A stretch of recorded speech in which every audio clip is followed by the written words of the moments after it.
used to stay up, writing all your songs. But when you left, I couldn't sing along. Wipe my tears away, away. Playing back our last mixtape. You are my Ferrari. Drop the top and grab the keys. Take us to the limit, take us places we don't know. You are my Ferrari, driving until time explodes. You are my Ferrari. Do you remember the summer of '95? Jumping train tracks to make it out alive. You hear the radio, the stereo TV. Pop a tape in the VCR.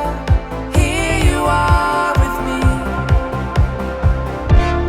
Wipe my tears away, away. Playing back our last mixtape. You are my Ferrari. Drop the top and grab the keys. Take us to the limit, take us places we don't know. You are my Ferrari, driving until time explodes. You are my Ferrari.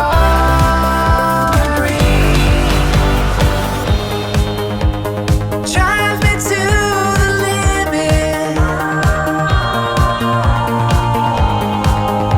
where all memories are made of gold. Drive me to the limit, yeah, yeah. Where all memories are made of gold. You are my Ferrari. Drop the top, grab the keys. Take us to the limit, take us places we don't know. You are my Ferrari, driving until time explodes. You are my Ferrari.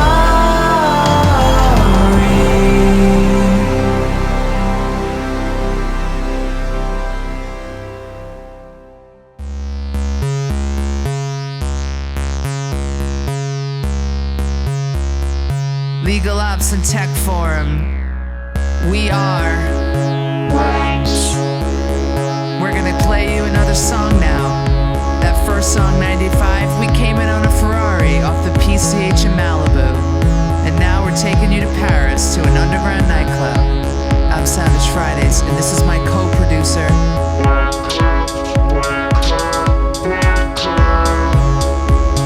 And we are.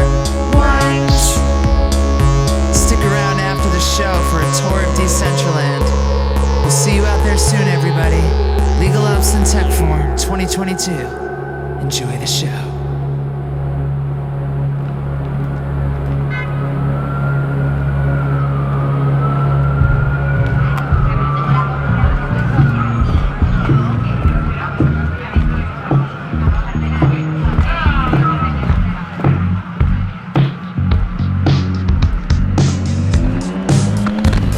Ouais, vas-y, Antoine, ils t'attendent.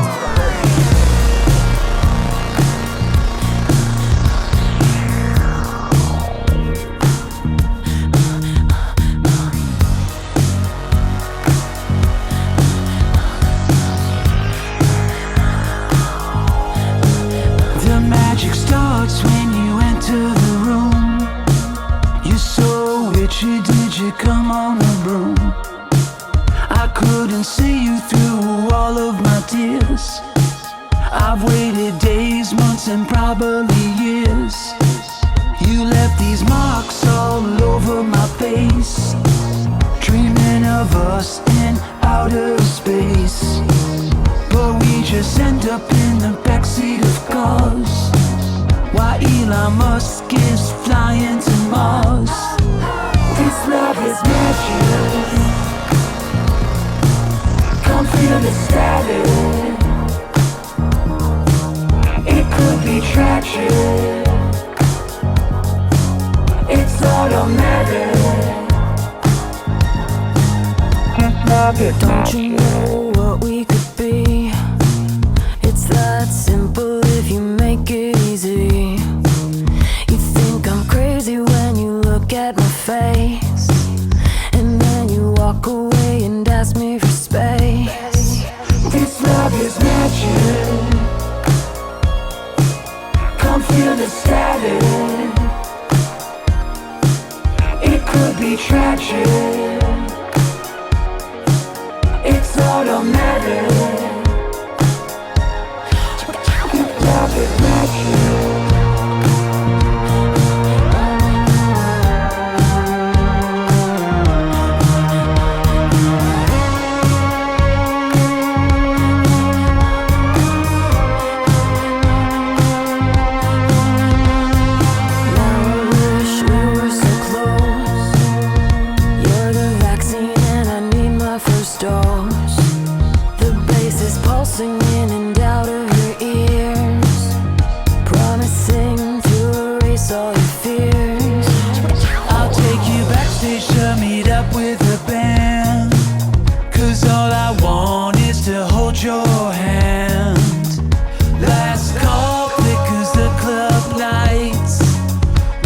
This love out into the night.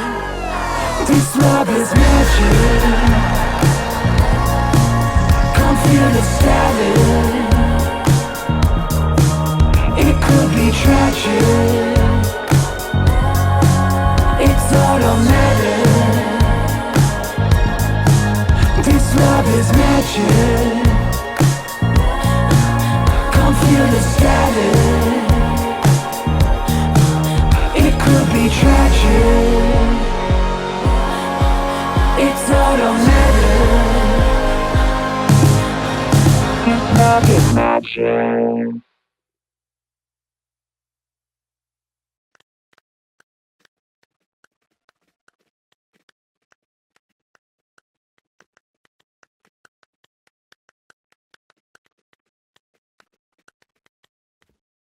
Awesome, awesome. What an incredible set by Ones. Incredibly done. Jen, incredibly done. Black Cat, that was an absolutely fire set here in the metaverse. Thank you so much. Awesome. Everyone, hope you enjoyed that. Hope you loved it. Hope I don't know if that was your first time seeing a concert in the metaverse, but if it is, you were just given an absolute treat by Ones. Well done, Black Cat.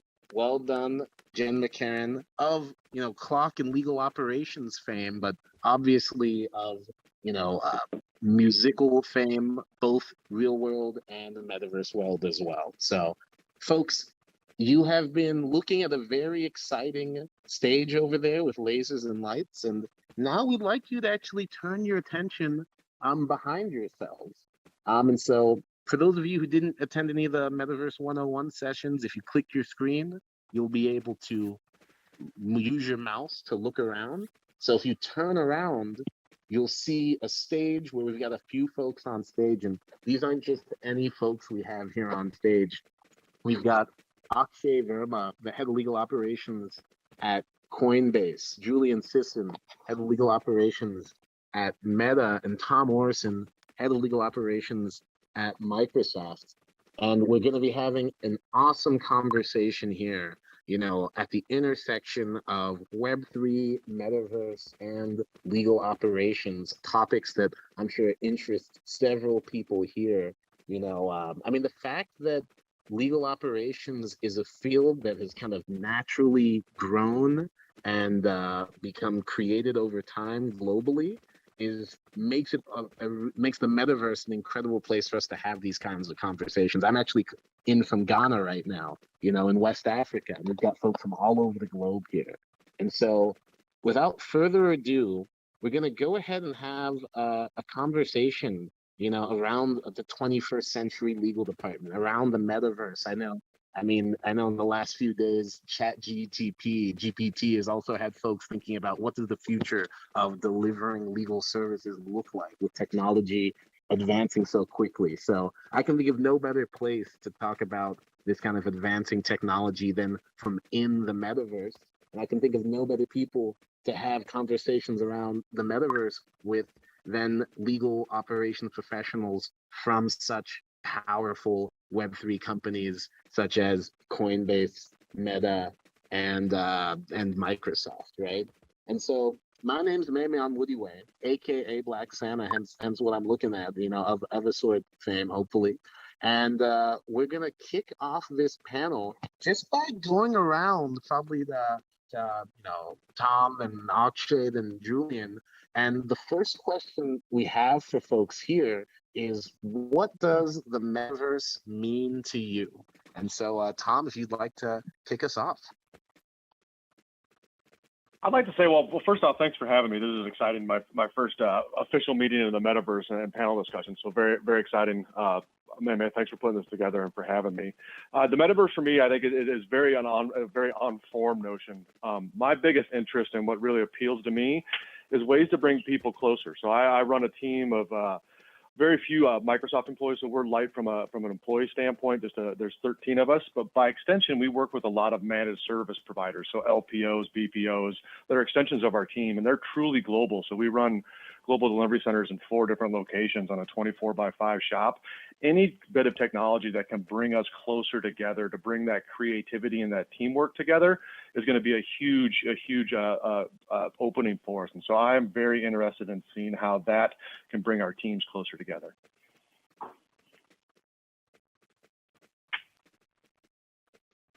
Awesome. Akshay. Hey everyone, this is pretty cool. Black Santa, where are my gifts? I don't see any gifts under any trees, so I'm feeling a little duped here. You have something for us that you're gonna be giving us?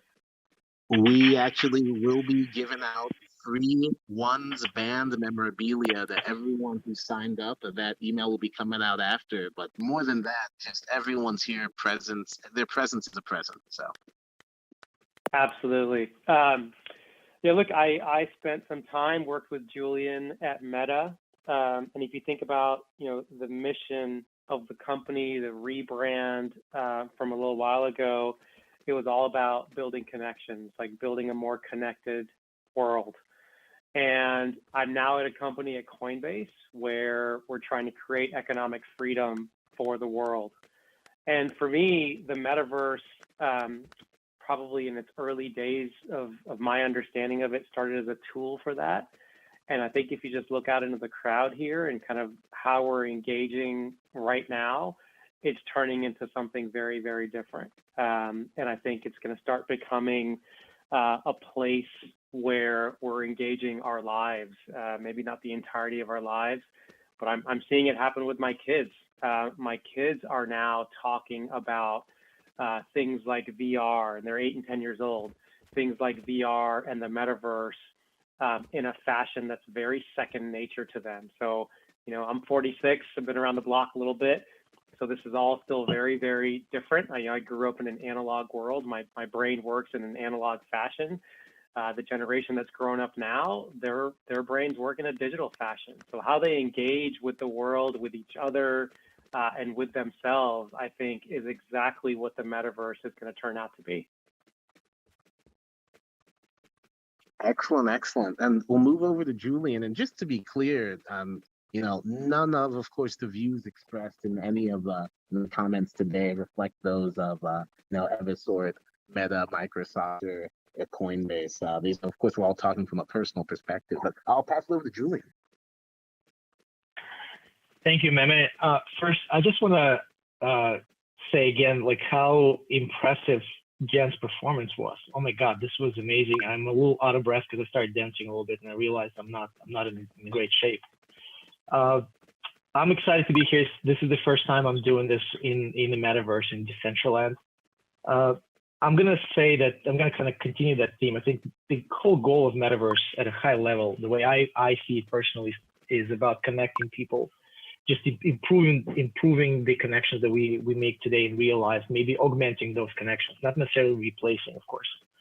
And I'm also kind of from a technical perspective, I'm excited for a new kind of breakthrough in technology, right? We've gone from sort of PC and internet and mobile, and now AI is a big thing. I think you could put all of those together, and all of those technologies will be combined to create something like a metaverse. I don't think we all know where it's going to end up at this point. I do believe there's going to be different experiences for different people. It's going to be relatively sort of a undefined thing for quite some time, whether we do it in 2D like we're doing it right now in Decentraland, or if we decide to go to VR. I think the main thing and my main hope is that these discrete worlds are connected in the future, right? So we can switch back and forth and travel any way we want to from kind of in this virtual reality. So I'm very excited about it. But I think we'll need to wait probably a few years until this technology matures. But I'm excited to try it out. And one thing I'll mention is that, you know, we got together as panelists a couple of weeks ago, and we all struggled to kind of do basic things, even to navigate. I think that may resonate with a lot of folks today. That, you know, what I said when I kind of struggled, and me being so relatively technical person, I thought, you know, this is a great exercise to build some empathy with our clients in legal, right? We've all had that experience where we build or we buy this perfect tool, perfect system, and then we see people struggling using it and adopting it. And you kind of like get a little frustrated, at least I do personally. And this experience is very humbling, right? Because now I could see how sometimes my clients feel when they introduce to a new tech and they're stumbling around. So I think that just from that perspective, it's already been a very useful exercise. I'm looking forward to having more of this in the future. Awesome. Now that's excellent. I mean, you know, the adoption is coming. I mean, this land, if you come normally, is a headquarters for Eversort. Next door is a headquarters for the legal and technology company Kiesel Propulsion Labs. So then there's several law firms. I know folks have headquarters in the metaverse already, and so there's a lot of legal adoption from that perspective. And zooming out a little bit, and frankly, when we started talking about this and talking about what's it look like to have a 21st century legal ops department, that was before Chat GPT came out of nowhere and really opened folks' eyes to, oh my God, things that I thought might be 5-10 years away are happening now, right? In the same way that, like, oh, you might not think you'd be in a legal ops forum until 2025, but you're in one in 2022, right? So would love to open up, and as you guys are thinking, and I know your companies and teams are really at the forefront and forward looking when it comes to technology adoption and innovation and legal operations, as is Jen's. But what to each of you does a 21st century legal ops department look like? What are y'all building towards? What do you guys see as kind of the future in this profession?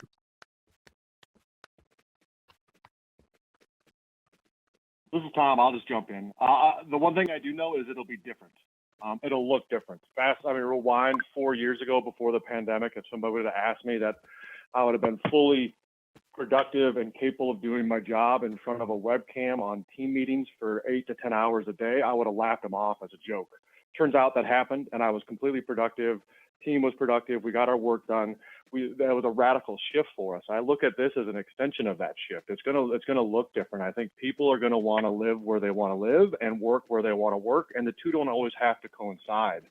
And so I think in some ways this could be even more liberating to the kind of hybrid work environment where we're going down, even more so than Teams and Zoom have been. So I think it could be revolutionary in how we interact and how we build and form teams.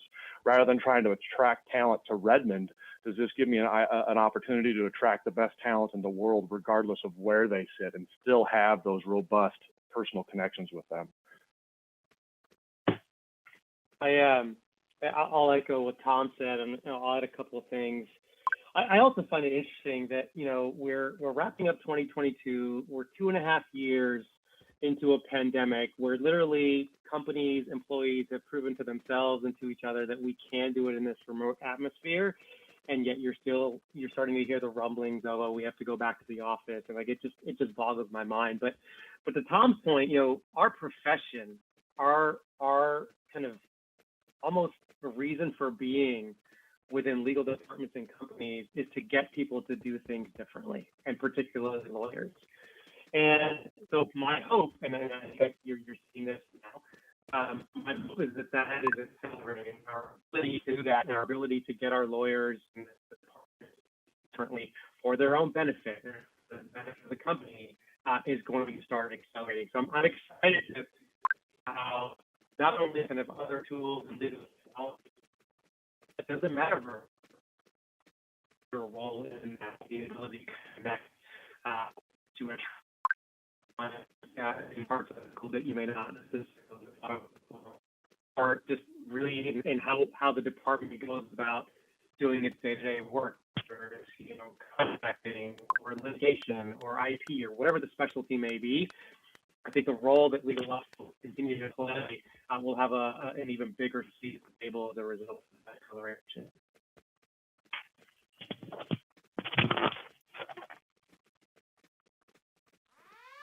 This is Julian. I'll just add just one thing. I agree with everything that Tom and Akshay said. The one thing from a kind of a technology perspective, I guess, well, not from technology, I guess from an overall legal department perspective, is that part of what legal departments need to do today better is to try and predict trends and predict where issues may be coming from in the future. And just to link it back to Metaverse, I think this is super exciting area, right? Because selfishly, right, the amount of potential interesting legal issues and the legal research that we need to get done, and some of the legal issues we need to be tested in courts, is just astounding. Like, from sort of property rights to you know, content moderation and diversity and inclusion, you know, copyright issues, right?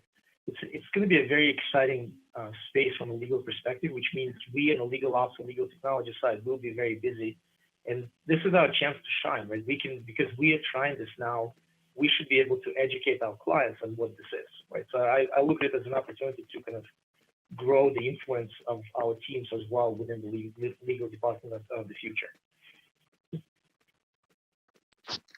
Well, that's really interesting, especially. Oh no, sorry, I'm in.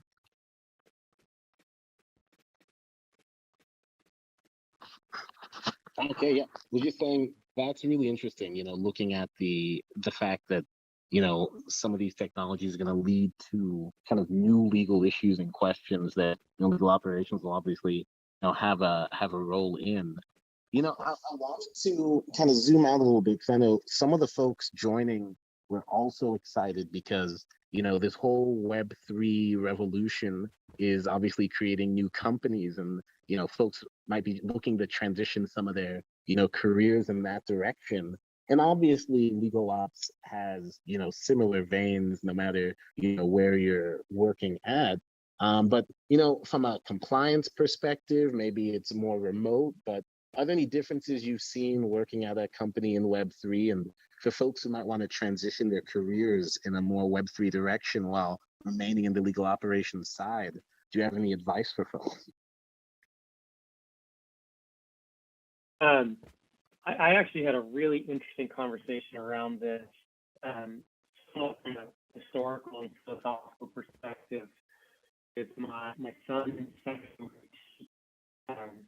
He's a neuroscientist by training, but really kind of delved into education. He started a PR school about 2 years ago that now has, I think, 450 students globally, and they have comments, they have teachers, and so. And one of the things that we were talking about, and Web3 to me is a manifestation of that, is we're starting to come somewhat full circle as human beings. You know, if you go back maybe 100 years ago, everything was decentralized. Things were at the individual autonomy level. Education was more on the homeschool side. Smaller communities were kind of more important. And as technology evolved and the Industrial Revolution, you had centralization of everything. That's where people went to work. Everything was in large corporations and so forth. The internet started out as a decentralized and nodes that was eventually centralized into a connected internet as we know it now. And now we're starting to go back. Banks, economic, the economic infrastructure for the globe is all centralized. And now we're starting to going back towards decentralization. About career Web3, I think it gives me an opportunity to be more autonomous in how I think about my career and how I may interact with others. So I find that really interesting because it's a monumental shift away from centralization at a different level across society. I think through the Metaverse, things like that, I think you really see decentralization. I think it's really interesting.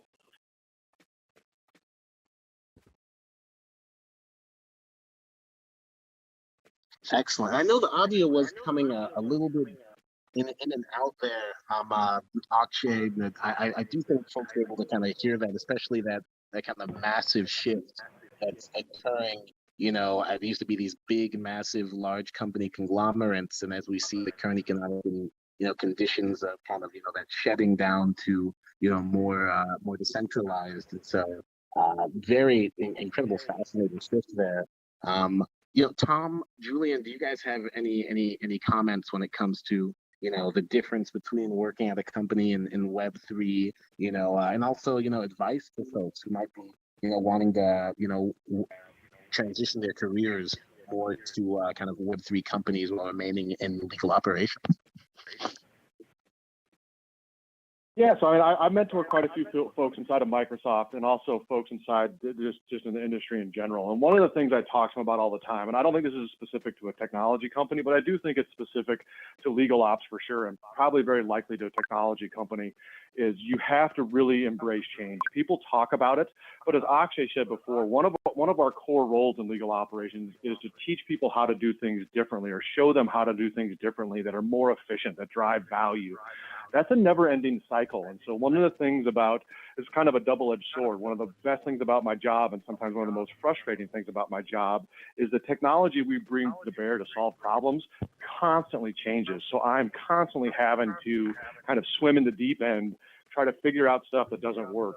This call is an example, like the audio shopping. Like, one of the things about working in a technology company is you have to get ready to go forward, even though things aren't perfect, knowing that sometimes it's not going to work right. But in the end, you'll figure it out and you'll make it work. So I think this meeting here is a great example of what you have to get comfortable with working in a Web3 or a technology company. I'll just add a couple of things. First, for me, working at Meta, it's, we're somewhat in a unique position where we're trying to pivot the whole business of, a massive company towards this future that we believe in. Now, when, continue that sort of a topic of change management, talk about massive change management, right? We are pivoting this whole thing and kind of as we continue to operate in our usual business as well. So change management is as a kind of a cheesy as it may sound, I think is key to a lot of the things that we're doing and going to continue to do. Technology will catch up. I'm not worried about technology, and people will adopt it after we deal with change management correctly. Honestly, this is, to me, is probably the biggest challenge that we're going to deal with, all of us, going forward.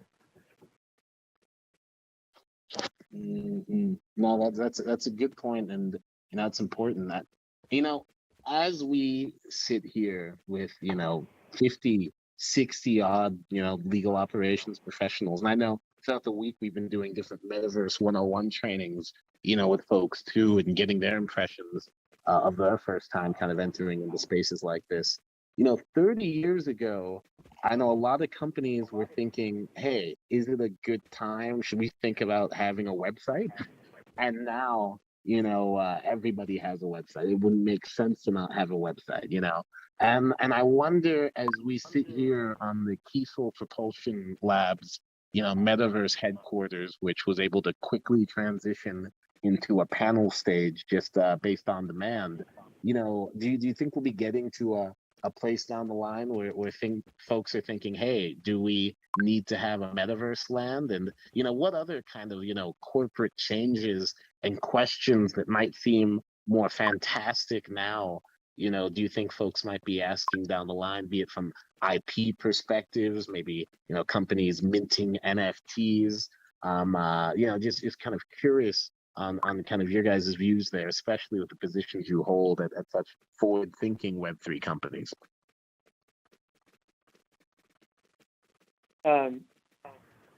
Let's think of something that we're all familiar with just from a legal perspective.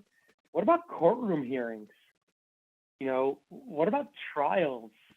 Right now, all of our companies pay a ton of money for our outside counsel to travel, to go to court and so forth. Like, that could be a huge paradigm shift, not just in terms of how our lawyers engage in the legal process, but what the cost implications of those could be. I mean, why couldn't we do a hearing with a judge in the metaverse? Like, we've already been doing telephonic hearings and kind of virtual trials through the course of the pandemic because we couldn't get together in person. Like, why not something like that?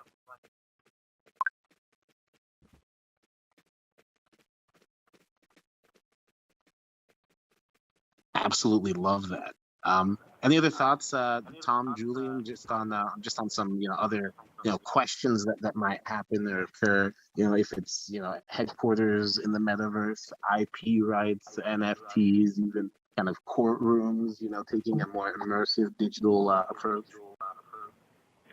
I can jump in. This is Julian. Just this one topic that's really kind of came up recently for me is the IP rights, and I'll go back. I don't know if it's tangentially related, I guess, to metaverse, but in general technology. I'll go back to the OpenGPT question that you mentioned.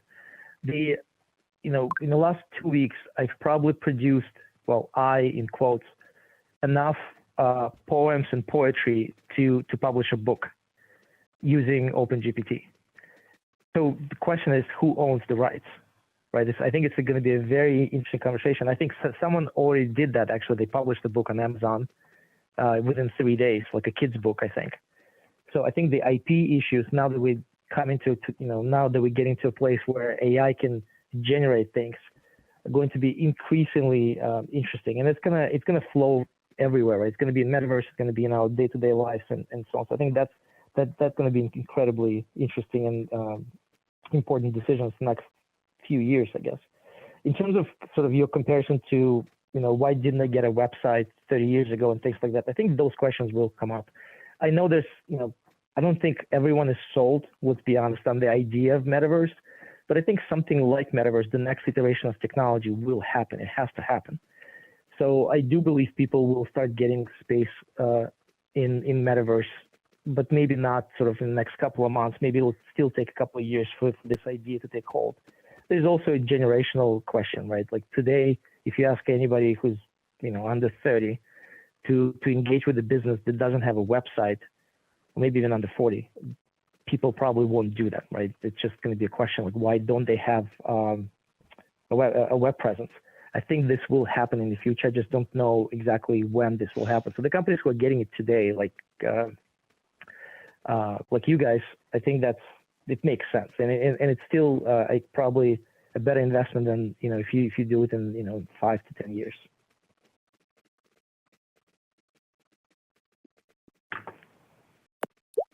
Absolutely love that, and especially that point of almost the inevitability of more immersive technology, because definitely say all the time how when you think about the metaverse, I mean, we already spend half our lives in the digital world, right? We're on computers, we're on the phones, we're watching TV and engaging with digital, non-physical activities more than half the day.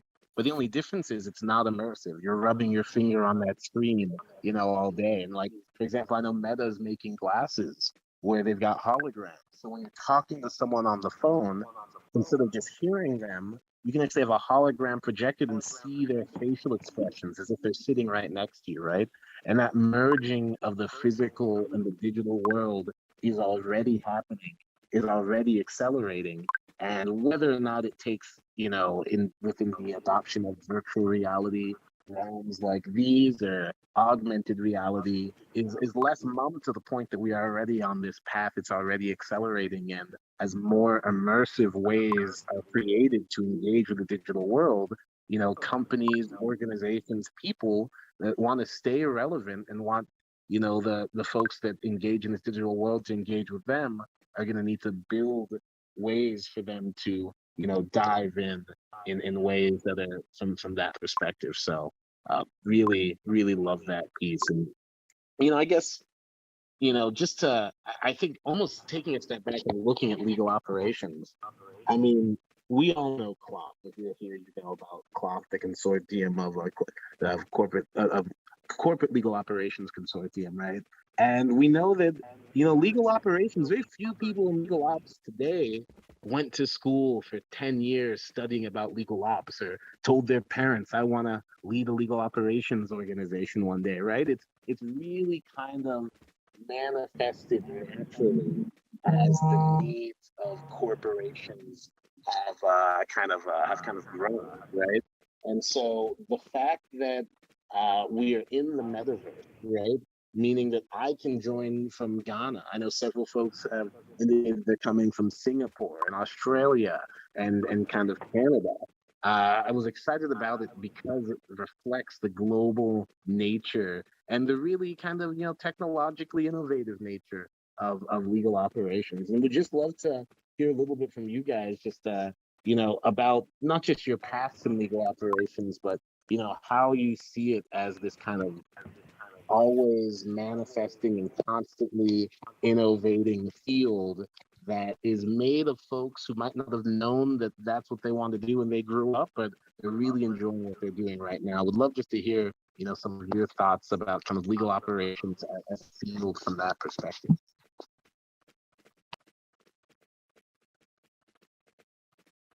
This is Tom. I'll just jump in. Like, I view legal operations as a group of tinkerers. So I mean, I graduated university with a degree in philosophy and religion.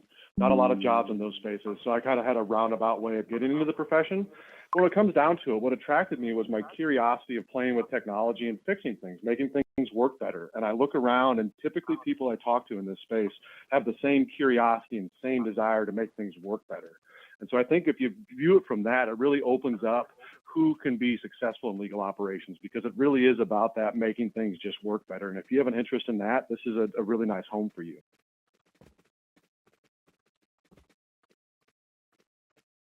Yeah, I came at this from a place of practicing law for about 7 years and somewhat stumbled into it about 10 years ago, but very similar kind of experience that Tom just articulated, which is, I'm the kind of person where if I see something being done in a particular fashion and it's like, no, there's a better way to do this, I'm going to want to try and make that happen. And so that's, I think to me, that's kind of the core mindset of what really sets good folks in legal operations apart and really helps them drive impact for their organizations.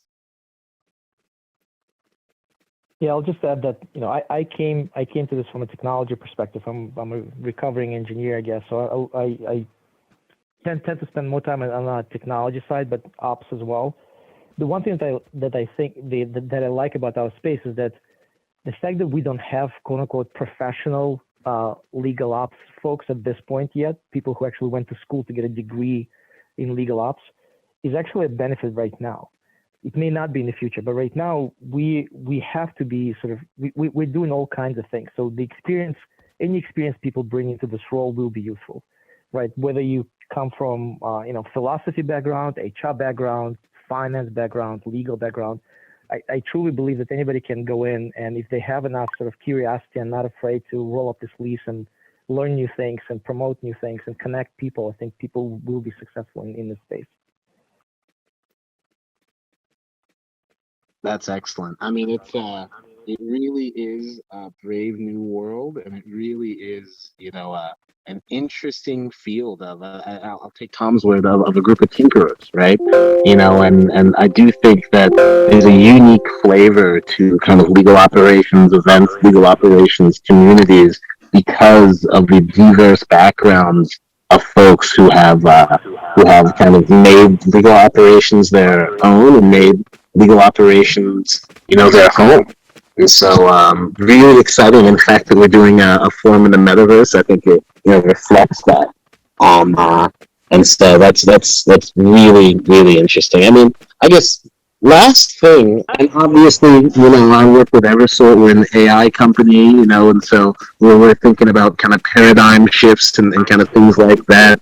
I'm wondering, as we close the panel here, what excites you about the future of legal operations? What kind of paradigm shifts? What kind of changes? What kind of innovations are you looking forward to? In this field that we're working on, and it can be things that your teams are actively working on, things that you've been looking at, or maybe things that you haven't even brought up to your team, but have just been gnawing away in the back of your mind for some time. Why can't things be like this? Why can't I do that with this? And so, and we would just like to close with a little bit of dreaming as we, are all sitting here, in the metaverse. What do you see coming up, and what excites you as you close your eyes at night and dream about, the future of legal operations? I can start with this one. When I view the legal ops function, at least in part, as kind of the enablement engine for the department, for the legal department. Like, how do we enable our department to stay up in that top right quadrant of high risk, high value work as much as possible? And obviously, being humans, we create inefficiencies and drag ourselves away from that. So for me, that'll kind of, irrespective of what technology's out there or what new process or new players are in the field, that's kind of the ultimate goal. So for me, I see this moving forward as an ability to create that for our departments in an even more accelerated fashion.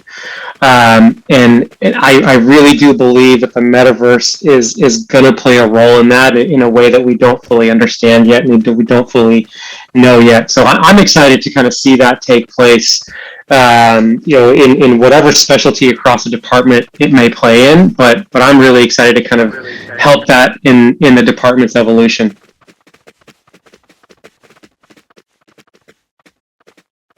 I'll chime in. Maybe first of all, I think I try not to think about legal ops or legal technology when I go to bed. Just I think you need better dreams. But when I do think about legal ops and legal tech, the one thing that's incredibly exciting is the fact how far we have gone in the last few years. Right? Like, you talk to anybody in legal departments, like medium-sized to large legal departments. Legal ops and legal tech is no longer a nice to have. People know what that is. People know it's a required function. So that has been incredibly satisfying to see how we've matured over maybe 5 to 7 years, really. What excites me is, I'm going to go back to the same thing. I've knows that there's an expression that I think it was Arthur C. Clarke who said that any sufficiently advanced technology is indistinguishable from magic. I'm often impressed by technology, but I hadn't been amazed by technology in a long time. And just playing with ChatGPT, I keep talking about it. It just blows my mind. I think there's a lot of interesting opportunities. There's a lot of issues there as well. It's not ready for prime time, I would say, but that was just a massive jump forward. Not just from that company. I know Google is doing something similar. Meta is doing. There's other companies that are building and going to release something similar. I think that's going to be a very interesting opportunity for legal. I've already seen companies, I think Eversort as well, maybe you can correct me, trying to get into the kind of generational point of AI as well to start generating things. So that's what I'm most excited about in the next few years. Yeah, I'll build on that. What fascinates me most right now, and I'll stick to not too far out in the future, but it is really the application of AI. So I've kind of been through the ropes or the ringer, if you will, with AI, kind of seen it from the promise where it took Herculean efforts and the massive amounts of data to solve a kind of relatively tactical legal business problem. Fast forward 3 to 4 years, and you're seeing the effort involved to actually take AI and make it applicable to tactical business problems is becoming easier and easier. And I think that opens up all sorts of pathways for us. One thing I like most about artificial intelligence is growing up in the legal space, it's full of complex, nuanced language, which has always been difficult for technology to understand and therefore to apply technology to. I do fundamentally believe AI changes that, where it can sift through that complexity and that nuance in really meaningful ways. And so not only do I see it becoming easier for us to apply it, I see the scope at which it can be applied increasing very rapidly in the near term. And so that's very exciting for me. Now that is super exciting, and I mean, as we see with these technologies, they're not ready until they are. The acceleration of them happens so quickly. I mean, you're right, Julian. It's funny because we have been talking about generative AI internally at Eversort for several months building, and then I go to the World Cup for 2 weeks on vacation, and when I come back, everyone and their mother is freaking out about AI, how AI is changing the legal profession, right? And it's just it's that kind of quick switch, and this something like a Chat GPT, not even made for legal, is something that makes people really rethink all the work they've been doing the last 30 years. And I mean, more than that announcement, I think some of the technology we have and others, right? But a lot of the technology out there, I think when folks dig in, is incredibly exciting and has the opportunity to change so much about how folks kind of, deliver legal services. And so, for one thing, I'd be remiss if I did not mention the fact that I am wearing a very sick Ones shirt. If you see the shirt I'm wearing where it says Ones on it, that's of course the band that performed today, Black Cat and Jen McCann, which I mean, and that is it's really an awesome shirt, an awesome band, and I hope you guys all were able to be here for that performance, because it is, and I do a lot of stuff in the Metaverse, one of the best Metaverse performances I have ever seen, and the coordination, the dancing, and everything. And so, folks, if you did sign up through the Eventbrite, and I know we had about 50 people, 50 legal operations professionals in this week who showed up to Metaverse 101 sessions and were trained how to, walk around the Metaverse, how to move around, how to, dive in. But very few of those folks actually have very few of those folks actually had a Web3 wallet like MetaMask. And so we do want to give folks time to actually get those wallets, because we want to give everyone that signed up to this event a free Ones Rareable. There's only been 10,000 made, okay? You know how NFTs work. In a couple of years, when there's, when there actually are people who, went to school for legal ops, and millions of us around the world, these shirts could be going for a pretty penny. And so we didn't want to leave anyone out. And so we're going to send an email, once again, to everyone who signed up for the Eventbrite. And you're going to have a couple weeks through the holiday season to sit down, create a Coinbase wallet or a MetaMask or whatever decentralized wallet you want. It's going to give you access not just to deeper Metaverse experiences, but to, buying and selling NFTs, and to decentralized finance. Most importantly, once you set up your Web3 wallet, you'll be able to fill out the form that we have filled, that we will be sending out. And when you fill that out, and all you need to do is send us your wallet ID, we will send you your very own Ones swag, which is this T-shirt memorabilia. And so really, really excited to get that out to everyone. You see, I'm rocking it now, dancing, as we speak, right? And so, do want to make sure that everyone's aware of that. Once again, if you're signed in as a guest right now, don't worry, we'll have time to set that up. And when we send that email out asking for it, we'll also include information about how exactly you can set up a Web3 wallet, either using something like Coinbase Wallet or something like Metaverse. And so wanted to make sure that was known to folks so everybody has that ability. And, the next time there's a legal operations conference in the Metaverse, someone will come up to you and say, "Where'd you get that one shirt? I've never seen that." And we'll be able to get that. And for the lucky few, we will be doing a raffle. For the lucky few, I know y'all saw Black Cat up there with that Black Cat mask, wondering how can I get me one of those. We will also be giving that lucky few an actual Black Cat mask where there was only 1,000 made. Okay. Rock hoodie. Hey, I mean, we're gonna need to get some trademarks done before that. But we actually will be. Thank you for asking that legally, Heidi. We actually, that's a great name, legally, Heidi. But we actually will be making one more shirt memorabilia just for folks to remember the first ever legal operations and technology forum in the metaverse in 2022, no less. Okay, and so guys, thank you so much to everyone who joined this event today. You know, we are going to close, and what we're going to be doing next is actually gonna take you guys to really cool a couple really cool places and landmarks in the Decentraland metaverse. I mean, there's several places here. There's Heineken has a headquarters. La Liga, the Spanish soccer league, has a whole soccer stadium here.